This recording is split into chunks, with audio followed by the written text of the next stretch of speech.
Guys, ഇതിപ്പോൾ നമ്മളിപ്പോൾ S bend എത്തി. അപ്പോൾ കോട്ടവാസലിലുള്ള എസ് ബെൻഡിലാണ്.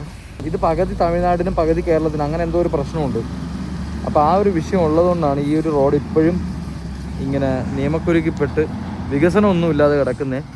അപ്പോൾ ഈ ഒരു റോഡ് ഇങ്ങനെ കിടന്നാലുള്ള എന്താ പ്രശ്നം എന്ന് വെച്ച് കഴിഞ്ഞാൽ ട്രെയിലറൊക്കെ ഒടിഞ്ഞു പൊക്കോളും. പക്ഷേ പ്രശ്നം ഇപ്പം നമ്മുടെ വോൾവോ ഒക്കെ ഇല്ലേ, വോൾവോ സ്ലീപ്പർ സംഭവങ്ങളൊക്കെ ഉണ്ടല്ലോ, അത്തരത്തിലുള്ള വണ്ടികൾ ഒടിഞ്ഞിറങ്ങി പോകാൻ ഭയങ്കര ബുദ്ധിമുട്ടായിരിക്കും. ഇപ്പം തന്നെ നോക്കിക്കേ, ഈ ഒരു വണ്ടി തന്നെ എന്ത് ബുദ്ധിമുട്ടായിട്ട് ഇറങ്ങി പോകുന്നതെന്ന് നോക്കിയേ. വോൾവോ സ്ലീപ്പറും അല്ലെങ്കിൽ വോൾവോ ബസ്സുകളൊന്നും ഇത്രയും ചേസ് ഒടിഞ്ഞ് പോകത്തില്ല. ഇത് ട്രെയിലർ ആയതുകൊണ്ടാണ് ഒടിഞ്ഞു പോകുന്നത്. പിന്നെ ചെറിയ വണ്ടികളാണെങ്കിലും ഒടിഞ്ഞു പോകും. നിയമക്കുരുക്ക് കൊണ്ടാണ് ഇവിടെ ഒരു വികസനങ്ങളും വരാതിരിക്കുന്നത്, ഇവിടെ ഈ ഒരു സ്ഥലത്ത് മാത്രം. അപ്പോൾ അതേ നമ്മുടെ തെങ്കാശിയിലേക്ക് പോകുന്ന നമ്മുടെ കൊല്ലം സ്റ്റാൻഡിൻ്റെ വണ്ടി അവിടെ നിന്ന് ആനവണ്ടി ഇറങ്ങി വരുന്നുണ്ട്. നല്ല രസമുണ്ട് കേട്ടോ ആനവണ്ടി ഇറങ്ങി വരുന്നതാണ്. എന്തായാലും ഇവിടെ നിന്ന് കഴിഞ്ഞാൽ കലക്ക സാധനം കിട്ടും, അടിപൊളി. ഇതേ അടുത്ത് തെങ്കാശി തിരുവനന്തപുരം സ്റ്റാൻഡിലെ തെങ്കാശിയാണ്. 8407 TVM ട്രിവാൻഡ്രം സ്റ്റാൻഡ് ഉണ്ട്.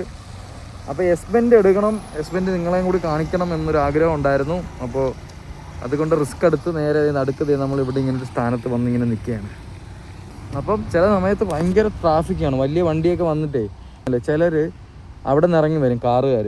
അപ്പോൾ വലിയ വണ്ടി ഇവിടെ നിന്ന് കയറി വരുന്ന കണ്ടു കഴിഞ്ഞാൽ നിർത്തി കൊടുക്കത്തില്ല. കാരണം വലിയ വണ്ടി ഇത്രയും ഗ്യാപ്പ് കിട്ടിക്കഴിഞ്ഞാൽ ഒടിഞ്ഞ് കയറി പോകത്തുള്ളൂ. അപ്പോൾ ചിലർ കൊണ്ടങ്ങനെ കുത്തി കയറ്റി കൊടുക്കുമ്പോൾ ഈ ലോറി ഇവിടെ ബ്ലോക്കാവും. ഇപ്പോൾ പിന്നെ അത് മൊത്തത്തിൽ കംപ്ലീറ്റ് ബ്ലോക്കാവും. അപ്പോൾ അങ്ങോട്ടും ഇങ്ങോട്ടും ഹെൽപ്പ് ചെയ്താൽ മാത്രമേ, അല്ലെങ്കിൽ അഡ്ജസ്റ്റ് ചെയ്താൽ മാത്രമേ ഈ ഒരു ഇങ്ങനെയുള്ള സ്ഥലങ്ങളിലൊക്കെ കയറി പോകാൻ പറ്റും. ഇപ്പോൾ തന്നെ ആ ഒരു ലോറി ഇപ്പോൾ അവിടെ നിന്ന് ഇറങ്ങി വന്നപ്പോഴേ താഴത്തെ ഏതെങ്കിലും വണ്ടി ഉണ്ടായിരുന്നുണ്ടെങ്കിൽ അവരവിടെ സ്റ്റോപ്പ് ചെയ്യും. കാരണം കയറി വരുന്ന വണ്ടി ലോഡ് ഉണ്ടെങ്കിലും ലോഡ് ഇല്ലെങ്കിലും ആ വണ്ടിക്കാണ് പ്രാധാന്യം. ഓക്കെ, അപ്പോൾ നമുക്കിനി മുമ്പോട്ട് പോവാം.